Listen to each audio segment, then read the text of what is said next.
Αν και έχουν περάσει αρκετά χρόνια από τις εποχές όπου φαντάζομαι ότι θα πήγαινες στις κερκίδες των γηπέδων για να θαυμάζεις τον σύζυγό σου, θυμάσαι κάποια στιγμή που να έχει μείνει πιο έντονα χαραγμένη στο μυαλό σου? Υπάρχει? Η αλήθεια είναι ότι θυμάμαι κάποια στιγμή, αλλά δεν έχει να κάνει με τον Παναθηναϊκό αυτή τη στιγμή, τώρα μπορώ να το πω. Βασικά θυμάμαι τον πανηγυρισμό. Όταν έβαλε το γκολ της πρόκρισης της ΑΕΚ στο Champions League και μου έχει μείνει αξέχαστο, γιατί για μένα ήταν μεγάλο στοίχημα ότι πήγε σε μια καινούργια ομάδα και έπρεπε νομίζω να αποδείξει και εκεί ότι άξιζε να πάρει αυτή τη μεταγραφή που πήρε.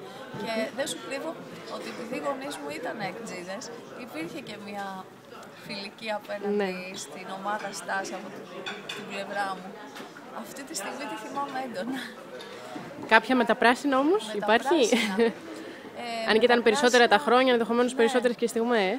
Νομίζω ήταν με την Γκέτεμποργκ, νομίζω. Είχε βάλει 2 γκολ, κάτι τέτοιο.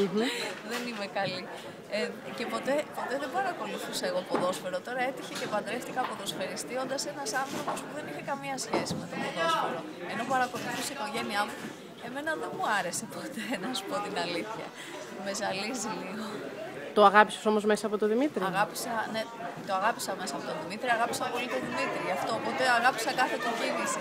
Και βέβαια θαύμασα αυτόν τον σπουδαίο ποδοσφαιριστή. Μου φαινόταν απίστευτο ότι αυτός ήταν άντρας μου, δηλαδή θαύμαζα τόσο πολύ την τεχνική του, χωρίς να ξέρω, έβλεπα ότι κάνει κάτι πολύ ξεχωριστά και ήμουν πάρα πολύ περήφανη.